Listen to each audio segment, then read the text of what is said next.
Bismillahirrahmanirrahim. Assalamualaikum warahmatullahi wabarakatuh.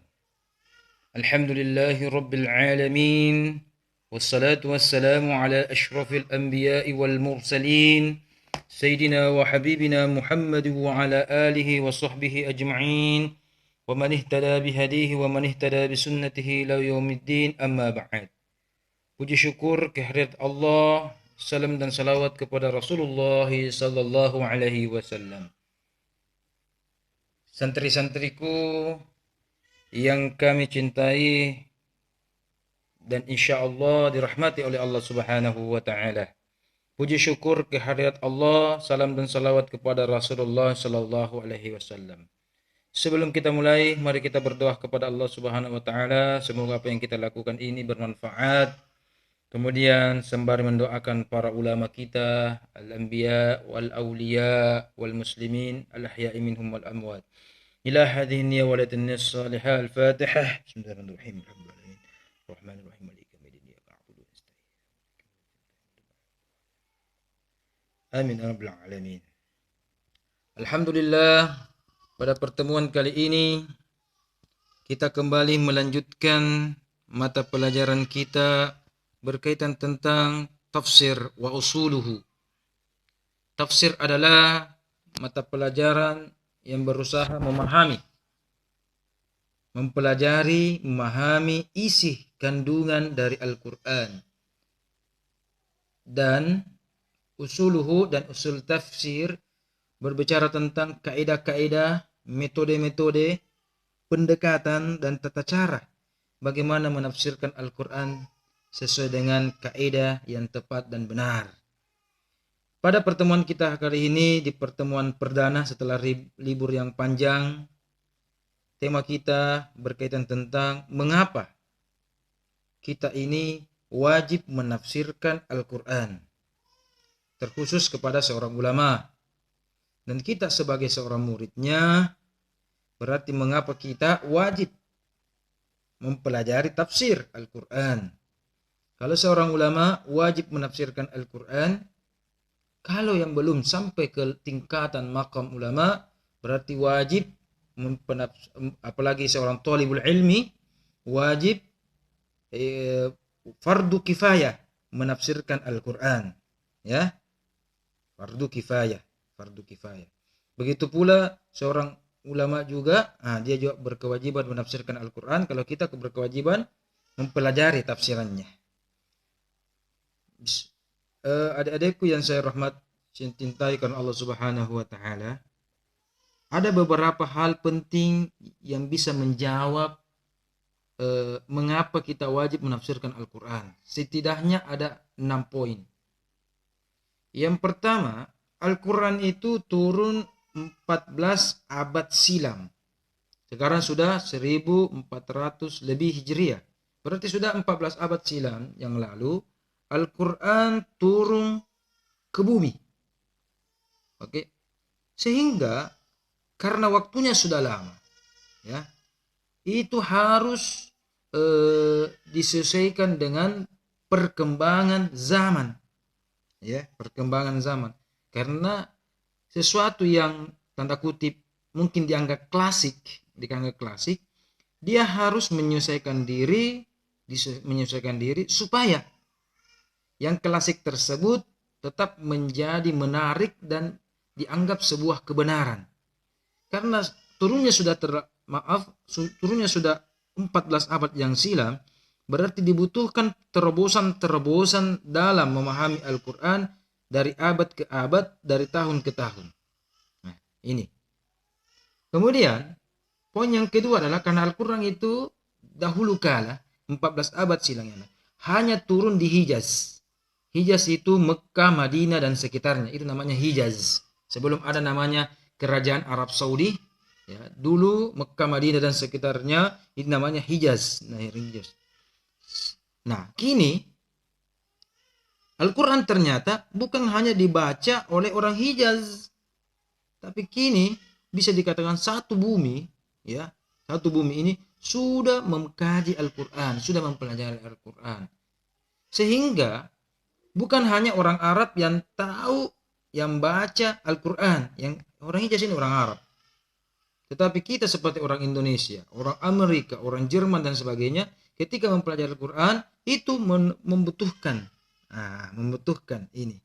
Karena perbedaan geografis wilayah daerah Hijaz yang penuh padang pasir, bagaimana musimnya, rihlat asy-syita'i was-shaif, ada musim panas, musim dingin, sementara di Indonesia musim apa?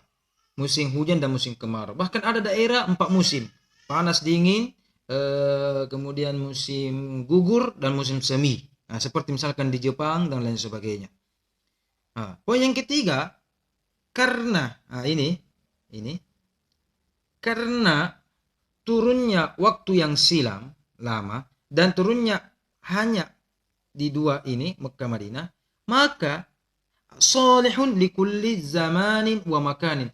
Al-Quran itu kaidah yang disepakati oleh ulama kita, salihun itu harus selalu terkonek, berhubungan, tidak bertentangan, dan mampu menjawab tantangan setiap zaman dan setiap waktunya, setiap ruangnya, setiap ruang dan waktu. Turun 14 abad yang silam. Zamannya sudah klasik. Berarti harus Al-Quran itu bisa menjawab tuntutan-tuntunan yang ada di zaman modern ini. Wa makanin juga. Karena turun cuma di Mekah Madinah, maka sekarang kita di Indonesia, di Makassar, di Jakarta, dan lain sebagainya, juga harus menjadikan Al-Quran ini sebagai tetap menjadi pedoman bagi kita sesuai dengan makanin tempat kita berada. Kemudian redaksi Al-Quran itu sudah final.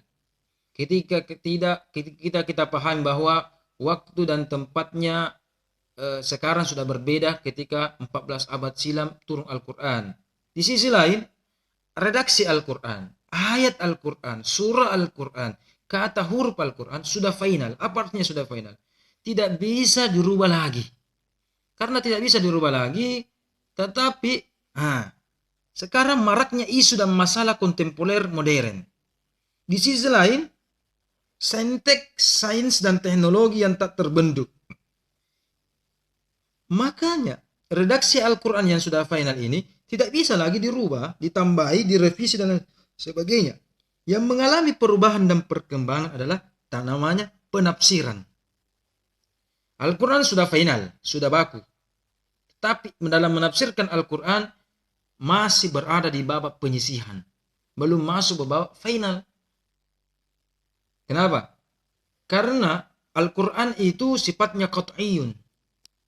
Dan sifatnya Al-Quran itu adalah al-haq. Sesuatu yang qat'i pasti dan al-haq kebenaran yang absolut. Karena kebenaran absolut tidak bisa terbantahkan dan redaksinya juga tidak bisa dibantahkan, tidak bisa dirubah.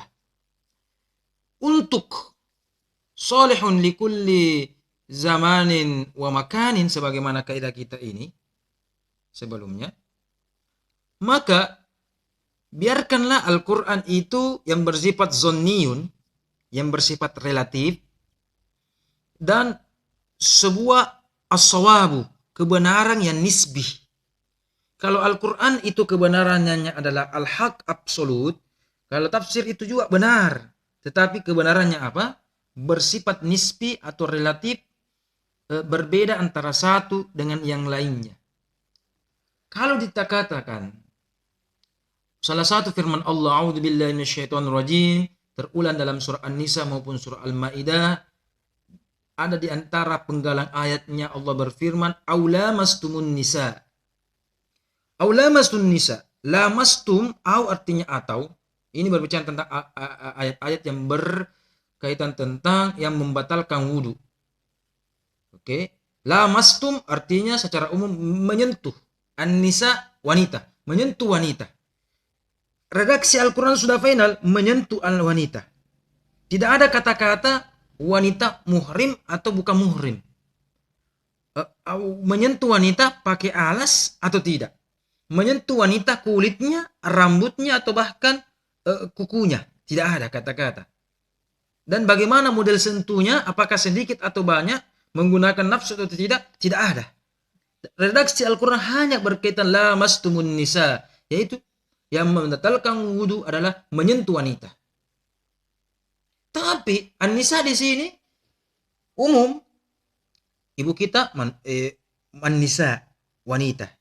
Saudari kita wanita. Sepupu kita wanita. Bahkan nanti kelak anak Anda, anak putri Anda juga wanita. Cucu Anda juga ada juga wanita. Berarti apakah menyentuh seorang ibu aula mastum nisa yang penting wanita itu batal? Maka kajiannya itu tafsir. Ternyata menurut Imam Syafi'i,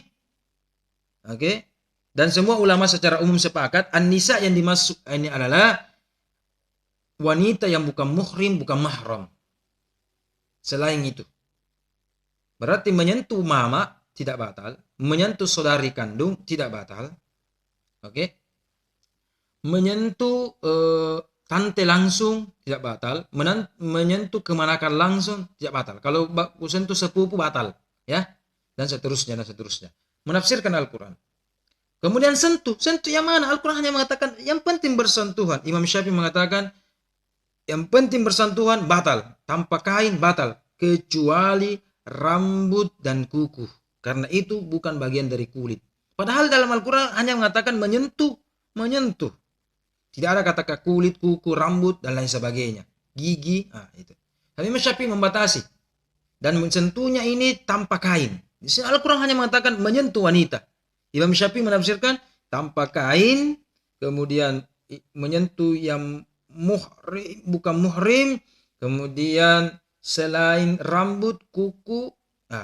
Berarti kalau bersentuhan apapun modelnya itu, baik pemuda bersentuhan dengan pemudi, bahkan nenek-nenek bersentuhan dengan kakek-kakek, sebagaimana qaulul qadim jadidnya, maka batal. Sementara imam yang lain seperti Abu Hanifah, nanti bersentuhannya pakai nafsu baru batal. Padahal tidak dalam Al-Quran tidak ada kata-kata nafsu. Tapi Abu Hanifah menambahkan nanti batal kalau nafsu. Sementara Imam Malik mengatakan yang dimaksud bersentuhan ini adalah bersentuhan antara suami istri. Dalam hal ini hubungan antara suami istri. Begitu. Tidak ada kata-kata hubungan suami istri di sini. Tetapi kenapa Imam Malik menafsirkan tersebut? Itulah ruang lingkup tafsir yang dipahami oleh ulama kita. Makanya redaksi Al-Quran final tidak akan berubah lagi, tetapi penafsiran yang terus berkembang dan berkembang. Ketika penafsiran tentang menyentuh itu tersebut berbeda antara satu yang lain, itu sifatnya benar dan bersifat relatif. Benarnya itu relatif. Imam Malik karena tinggalnya di Madinah, daerah Hijaz, ya, Mekah Madinah, yang tidak ada sungai di sana. Di Mekah ada air Zam-Zam, tidak ada sungai. Di Madinah lebih-lebih tidak ada sungai, bahkan dulu belum ada juga air Zam-Zam sebanyak ini, kecuali mungkin dibawa tersendiri, sehingga sumber mata air di daerah Hijaz bisa dikatakan sangat-sangat minim. Wajar Imam Malik mengatakan nanti bersentuhan suami istri, nanti berhubungan suami istri baru batal. Kenapa? Sedikit air. Sementara Imam Syafi'i yang tinggalnya di Baghdad, ada sungai Efrat dan Tigris di sana, banyak airnya. Sehingga kalau sedikit-sedikit berwudu, sentuhan di pasar berwudu, batal. Bersentuhan sedikit, bersenggolan tersengaja di rumah batal. Berarti apa? Banyak di airnya daerah Baghdad ketika itu. Kalau daerah Hijaz memang kurang air, sehingga memang lebih cocok. Pendapatnya Malik mengatakan bersentuhan itu adalah berhubungan suami istri, karena jarang orang berwudu dan terbatas air. Sementara Imam Syafi'i wajar berpendapat begitu. Begitu pula Abu Hanifah, tinggalnya juga di Baghdad, memiliki sumber air yang lebih. Oleh karena itu di Indonesia masyhur pendapat Imam Syafi'i tentang bersentuhan ini. Kenapa? Khususnya di Makassar misalkan, ada sungai Talok di sini, ada sungai Jenek Beran di sini. Berarti banyak sungai. Indonesia juga secara umum terdiri dari lautan yang luas dan banyak sungai, banyak sumur dan sebagainya, sehingga memungkinkan kita sedikit-sedikit berwudu, berbeda dengan daerah-daerah padang pasir. Maka merujuk kepada pendapat Imam Syafi'i itu salah satu pilihan yang tepat menurut kami, dalam menafsirkan aula mastumun nisa. Kemudian maraknya isu dan masalah kontemporer. Oke. Itu semua harus dijawab dengan Al-Quran.